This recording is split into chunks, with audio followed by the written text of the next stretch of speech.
Hello, it's me, and I want to take you back to about 252 million years ago. This was a time where a huge extinction event occurred, and at this time almost all of the other creatures that lived well before the dinosaurs and well before all of us became extinct. Now, as to why that happened, they think it was maybe volcanism that came up from the ground or possibly a meteor. This wasn't the event that destroyed the dinosaurs, this was the event before that that sort of cleared the way. And at that time there were two models of reptiles that were living side by side. There was the dinosaur-like reptiles, kind of like this guy, and then there were the mammal-like reptiles, kind of like this guy. And they actually lived side by side with each other, but for some strange reason, the dinosaur-like reptiles, which laid eggs, didn't really control their body temperature too much. They were a little bit more rigid, a little bit more clumsy in terms of their motion. And then there were the mammal-like ones, which didn't lay eggs, fed their young through milk, and had more of a social structure and actually started to elaborate fur, seemed a little bit more dynamic, more warm-blooded, more fast. And yet for some reason, the slightly earlier model, the more clumsy models, seemed to take over. And after 252 million years ago, from about 230 million years on up, for some reason the dinosaur-like reptiles completely overwhelmed the mammal-like reptiles. Why was that? How did they gain the advantage when they were a little bit more clumsy in terms of how they were built? But they did rule for over 160 million years, up to about 65 million years ago, where another extinction event happened, leading the mammals to displace that. And the reason had to do with how the original extinction occurred that put those two models there. And what happened is that the oxygen content plummeted. So the main advantage that the dinosaur-like reptiles had that allowed them to flourish and go to huge sizes, whereas the mammal-like reptiles became the mammals and just scurried around at the surface trying not to get stepped on, is because of the particular lung configuration, how the lungs are put together with the dinosaur-like reptiles. It turns out that with mammal lungs, you breathe in, the sac fills, you breathe out, it empties. So you have to wait for a full inhale and exhale in order to exchange oxygen and carbon dioxide. But not so. The dinosaur-like reptiles and the dinosaurs basically had a lung that had one large sac with two posterior sacs, basically, with two sacs on the side. So they would breathe in, the air would come into the lungs and the posterior sac. When they'd breathe out, the lungs would fill again from the posterior sac and then drain through the anterior sac. Basically what that meant is that dinosaurs could suck in all the oxygen that was there, and the oxygen level was really, really low. So it was like a continuous process. So because of that, while these guys were scurrying at the bottom, breathing rapidly with their less efficient lungs, the dinosaurs were able to take over. Of course, with all that carbon dioxide in the air, the plants grew huge, dinosaurs grew huge, everything was huge, even the insects were huge. But what eventually happened is that oxygen filled the air, but the dinosaurs had the advantage. They had a huge head start until another extinction event occurred. Asteroid came down, pummeled them, destroyed much of the large dinosaurs, and now the mammals could outcompete them because oxygen was in the air, and they were able to scurry around faster, grow to larger size. And in terms of what happened to the dinosaurs, well, that kind of lung is for the birds, because basically their only advantage was to be able to harness oxygen, so they took to the air so that they can have a ecological niche where the oxygen was in the lowest concentration, which is why birds still have those lung capacities and are seen at very, very high altitudes where the mammals just can't go. So with that said, the slightly easier, well, much easier dino cube, instead of being a face turner like these guys, this is actually going to be a vertex turner where you're turning down at the sides here. This is as opposed to the edge turners, which we'll get into at some point, these helicopter cubes. Slightly a different strategy. So being a fairly simple puzzle, when deciding algorithms and deciding how to solve this, there's really very simple moves that are done. You turn through this vertex, then down here. So, you can once again do like a down, down, up, up. So looking at this, let's see what happens when we do that simple algorithm. Grab it here, down, down, up, up. And something similar happened as we saw with the diamond skewb. But basically this one, the red and blue one, shifted over here and rotated. The white and blue one basically went over here and didn't rotate, just slid across, and the yellow and blue one came over here and rotated. So because I started off with here, this one coming down, the one that I didn't touch, the one that was over here, shifted but didn't rotate. These two shifted and rotated. This stayed exactly the same. And that's all you really need to know in order to solve it. So we saw something, like I say, very similar with the diamond skewb. And let's see if we can get it back. If I grab this and do the down, down, up, up from here, this will slide back here without rotating, which is fine. This will come over here and rotate. This will come back here and rotate. Down, down, up, up. That's the only trick that you're going to need to know. So let's do a quick scramble, quick solve, so that we can move on to the big giant dinosaurs, like, I don't know, this Tyrannosaurus Rex. This Rex the Rex cube. Anyway, abracadabra. Okay, not too shabby. Like I say, this is a quick and easy one, short and sweet, something to really just kind of whet your appetite, but just kind of good to go over the basic techniques. Basically what I'm going to do is kind of, quote, intuitively put in the first side, which is green. And this is really just a matter of taking things out of the way and placing things. So I'm just going to move this here, move this up, and move this back. And I know it's Survivor Night. And for here, I want to place this over here. And I'm not paying any attention at all to what's happening with these guys, because this configuration will automatically come into place. So I want to put this into here. So how am I going to do that? Well, I'll do it very similarly to how I do placement with the Rubik's Cube. This will come down, turn, and up. No mysteries. Next step, now that I have this on the bottom, I'm going to start filling in these sides over here. So white and orange, and we'll just go quickly through this. Here's white and orange over here. So, and then just bring this down. See, no problems. Orange and yellow is over here. So not too many tricks here. Bring this here, plop it up, and there it is over here. Yellow and red. So we just move that down. Red and white, way over here. So I want to move this without destroying things too much. Over here, move it down, move it here, and move it back up. Alright, so that puts us in this configuration. Now I do the top part. Most of the time with the top part, two of our blues, or whatever the top color is going to be up. If it's not, that's okay. We're just going to do the one algorithm, the one move that we need to do. This is a very kind of a more rare case that happens. But it doesn't matter where. You don't have to get too involved in it. Just pick any side and go down, down, up, up. And you will have two blues.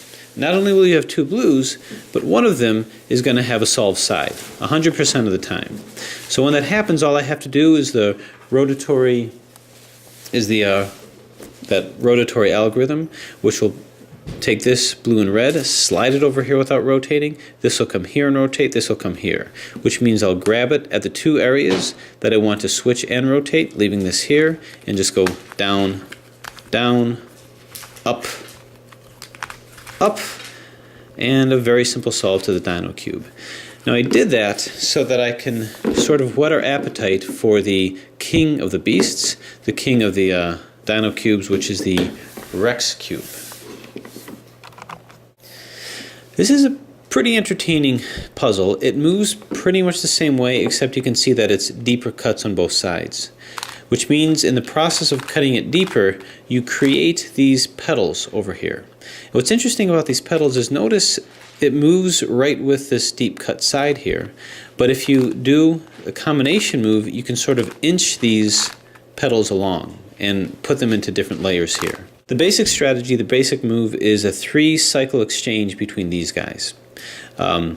If I were to move it up, up, down, down, make note that these didn't change and this didn't change, but these guys cycled. So that's if I wanted to hold these constant. If I go up, up, down, down, you can see how these three cycle, these three change. So if I do it again, this will come here, this will come here, this will come here. Up, up, down, and then just do it again. So that's a pretty simple maneuver. The only other maneuver to know is how to place this, is how to basically rotate this and turn this upside down. It's going to be harder to tell with this because it's all the same color, but basically you do your up, up, down, down, so this is here. Then extend this down one more so that this is now pointing in this direction. Turn it here and do the same thing, up, up, down, down. You can't tell, but this was just turned upside down. Once you do that, to get this back in, this is now turned up. And as you're doing that, this 100% of the time will be just below where it needs to be over here. So you go up, up, down, down. This is placed, to which you'd say, yeah, but what about this? Well, this is a particular configuration that's going to be easy to solve, where this and this are just above and below each other that needs to be placed, as is this. Which means all I have to do is move this up so that these three are now coinciding with each other. And up, up, down, down. That is, and then this is sliced back. That's really the whole of the strategy. So why don't we scramble it and see how we do with trying to find the simplest way to get this back on board. So, abracadabra. Okay, so we're scrambled. Now, like I say, I'm going to do this in the simplest way possible. It might not be the fastest, and it's something that I've kind of taken to doing and kind of enjoyed. So it's a pretty straightforward solution, believe it or not. There is the possibility of a parity, which we will discover. But let's see where things go. The first step is I always like to solve the dino portion of it. So I'm going to solve the green side first. The next step that I'm going to do after that is I'm going to place my centers, not because they're going to stay in that position, but to see if I actually have myself a parity. So let me kind of get into what I mean with that. I'm going to solve this exactly like a dino cube. So no differences here. This will come here. Bring this down, bring this up.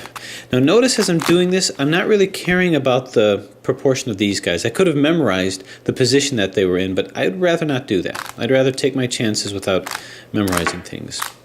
So moving things out of the way, moving things in. So here we have this over here. Now notice, just by doing this, the red is always going to be opposite orange, and the yellow is always going to be opposite black. So that's always going to be the case, but what I don't know is if these two should be flipped or these two should be flipped. And if I don't know that, I might have set myself up for parity. And I'll, like I say, show you what I mean by that, but I'm not going to worry about that yet. There is only a specific configuration. One is supposed to be to the right of red, the other is supposed to be the left of red. And I don't know which it is, but that's fine. So next step, I'm going to find the red and yellow right over here. So this comes down. Yikes.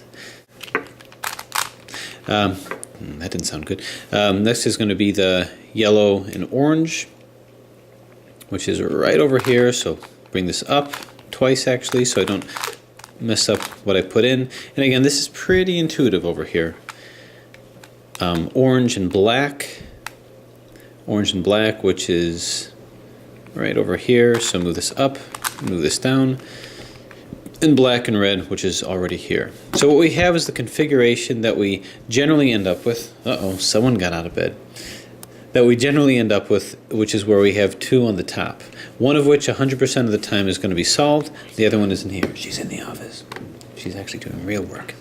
So what I'm going to do to move this, remember this has to shift but not rotate to here. This has to rotate and shift, and this has to rotate and shift, just like the diamond skewb. So I grab it at the two ends, the two that are not flipped up, and go down, down, up, up, and very quickly we've solved our dino skewb portion. Now what I want to do is I want to place the centers. Again, not to solve it, but just to see if I have a parity situation, because if I do, then I have to get out of it, or else it's just not going to work. So I'm going to find the center here. So I don't see the red one here. So how about the orange one? Not yellow, orange. And I don't see that over here. So, okay. Anything to get out of bedtime, huh? Okay. And Noah's back. He wanted me to let you know that he is back. I'll be here and somewhere else with my mom. Okay. That sounds good to me. So up, up, And then down, we'll come back. and then you'll come back just to share the time. Mm-hmm. So this is in, this is in, this is in. It's delicate. No, you can use that one. I can't even turn the same. Well, because you can't turn the yeah. face, you got to turn the Oh, edge. But yeah, go turn ahead, the go edge. crazy, go to 10. See if you can solve it. You want me to scramble it for you? Yes. All right, I'm going to scramble this. Okay, so the next step now is we're going to put in our centers. No, we're actually already done with magic, Noah. Sorry. Did we do another magic trick?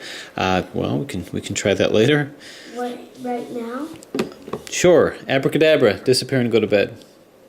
No, you don't like that trick.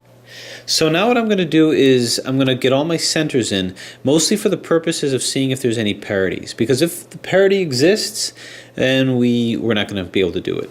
So we've got this red one in, and what I want to do is let's put one in that's right next to it.